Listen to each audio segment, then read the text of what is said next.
Joined now by former Vice President Mike Pence. Mr. Vice President, welcome back to the Hugh Hewitt Show. Always a pleasure to talk with you. Hugh, it's great to be back with you. Thanks for having me on.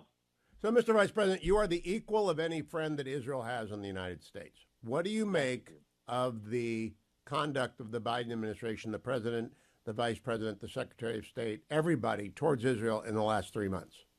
Well, first, let me say what happened on October 7th was the worst attack on the Jewish people since the Holocaust. I traveled there in January on a support trip.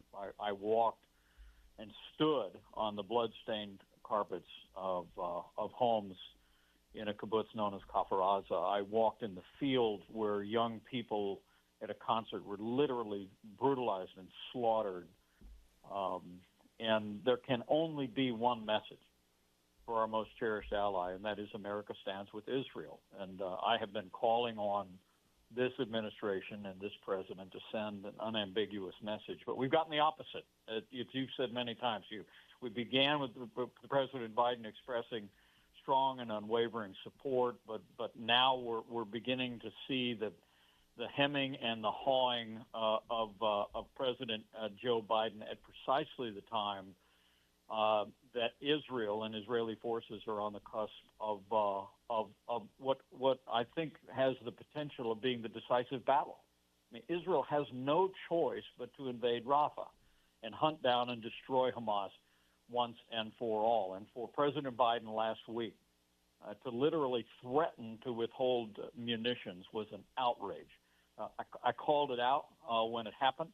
And I must tell you, I'm more than pleased that House Republicans are moving a resolution this week that I think will get bipartisan support condemning President Biden's threatened pause, and this is a time as the world wavers, we all knew they would in their support for Israel. This is time to stand shoulder to shoulder with the people of Israel until the fight is done and Hamas is destroyed, and they have everything they need to confront any ongoing surrogate or direct attacks by the real and ultimate enemy here, which is Iran.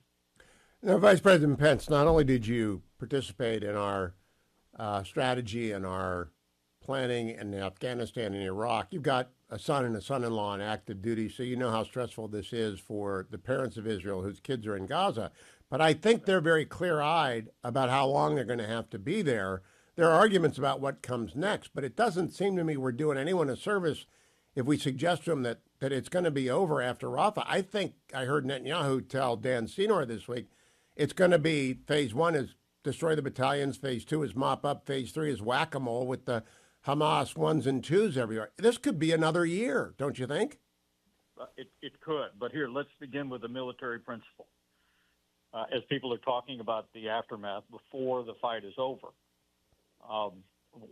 there's an old saying, Hugh, that one does not make peace with one's enemy, one makes peace with one's defeated enemy.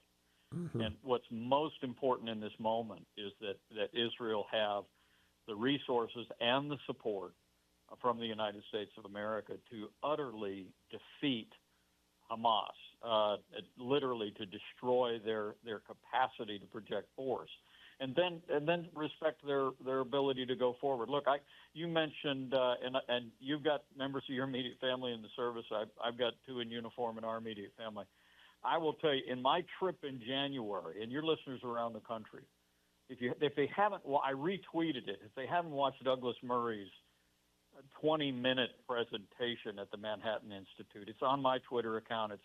It went viral on the internet.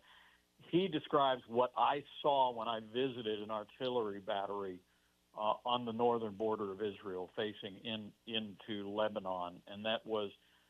I was over, as much as I was grieved and heartbroken by what we saw in the aftermath of the Hamas attack in the south of Israel, I couldn't be more inspired by the young men and women in uniform in Israeli Defense Forces, many of which are also American citizens, who literally ran to the sound of the guns on October 7th. I was up there with the commander of forces on the northern border. He told me that 90% of the reservists reported for duty within 12 hours on the northern border, and almost half of them didn't even have orders. They showed up, they did what needed to be done, and as one soldier told me, we were literally sitting, grabbing a bite to eat in a muddy field at this artillery battery. He said, "My wife is home with our 4 small children. When I grabbed my gear and I headed north on October 7th, she looked at me and said, 'Don't come home until the job is done.'" And that's the attitude the United States of America should have, with deep, deep admiration for the courageous people of Israel in this fight. Well, let me put out the two competing explanations of Team Biden's actions that I've heard. One comes from Matt Continetti and one comes from John Podhoretz. Matt Continetti just has the argument that Joe Biden's a terrible politician. He doesn't know how to read polls, and he's all screwed up, and his strategy is bad. John Podhoretz argues there's a deep psychological need for Joe Biden to blame somebody for his political woes, and he's blaming Bibi Netanyahu. What do you make of both of those? Because it doesn't make any political or policy sense to do what Team Biden has done. No, I don't understand it. It's hard for me to put President Biden on the couch. I will tell you, I'm deeply suspicious that domestic politics is playing a role here. There are key states where there are, important populations. Michigan comes to mind that he may want to curry favor with. And of course, he's lost traction with younger Americans, and he may literally be trying to pander. And this is precisely the wrong thing to do. I observed a week ago that when President Biden threatened to pause military aid to Israel, I said, gee, I remember serving alongside a president a few short years ago that was accused of pausing aid and was impeached for it. So to me, this is a matter of enormous magnitude. I don't know, but I suspect domestic politics is playing a role. But there's also that old saying, Hugh, that politics should end at the shoreline of this country, and especially when we have a cherished ally in a fight for its own survival. There should only be one voice, one message coming from this country, and that message should be America stands with Israel. Now, Vice President Pence, you are a longtime Hoosier, a lifelong Hoosier, congressman before you were governor before you were vice president. Like Ohio, you shared a border with Michigan that you had to patrol constantly because those Michiganders will get out of there as soon as they can. But Michigan. Is President Biden, I think he's just nuts. I know Michigan pretty well. Yes, I know there's a large Arab American population, but there's a large Jewish population. It's not a good Michigan strategy. Michigan's a normal place most of the time. No, it's a really dumb strategy. And look, there's a lot of patriotic Americans in every community in Michigan, and it's a good heartland state. And it makes no sense to me at all. It just feels like politics to me. It really does. But you bring up Michigan, I'll tell you, his electric vehicle mandate, it literally, the people of Michigan, the people of the heartland, we do a lot of automotive construction in Indiana too. And I tell you, they know this is a job killer for our traditional automotive industry. And so Biden actually ends up coming out. He created the problem with his electric vehicle mandate, and now he's turned around, doubling down on tariffs to solve a problem that he created. Look, I'm all in favor of tough tariffs on China, and we put $250 billion in tariffs, and I think we got to continue to stand firm. But it's just amazing. I mean, it's one more example where you have this administration zigging and zagging all over the map. I couldn't be more grateful a few weeks ago that Speaker Mike Johnson and leadership in the Congress managed to move that enormously important aid bill, support for Ukraine, for Israel, for Taiwan, and a bill forcing the sale of China's TikTok. But it wasn't a result of Joe Biden's leadership. I said at the time I thought Speaker Mike Johnson did a better job explaining our national interest in Ukraine in 2 days than Joe Biden had done in 2 years. Speaker Johnson just said, "I'd rather send bullets than boys." and that really is the point. We're supporting Ukraine in their fight against Russia because if Russia crosses another border that's a NATO ally, we're going to have to send yours and mine to go fight. Vice President, during your tenure as Vice President, Hey, you Hugh. kicked off a series of speeches about China. And today, Putin is in China again. Do you think Right. America has forgotten that our number one adversary in the world is China? I don't think America has forgotten it, but I have to tell you that the Biden administration's overall policy seems to suggest that they have. I mean, despite their recent round of tariffs on China, the reality is that this administration, when they came into office, literally has cut military spending at a time that there's an enormous military buildup and ongoing provocations by China.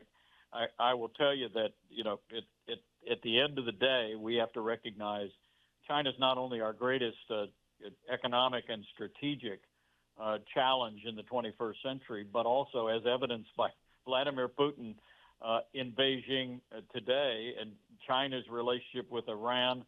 I mean, there is, in fact, this new axis of evil. All roads lead back to Beijing, and that's why it was so important. I want to commend you, Hugh, for your clarion voice on the airways of America in support of our efforts to give the Ukrainian military what they need to repel the Russian invasion. Because at the end of the day, it's become more and more clear that China is the principal and leading supporter of Putin's war of aggression in Ukraine. The way we can confront China is to continue to give Ukraine what they need to make the fight, continue to support Israel against not only Hamas, but the other surrogates and ultimately Iran, and to continue to stand strong in the Asia Pacific by building up a military that is still not on track to be where we need to be to defend our nation and defend our interests around the world in the 21st century.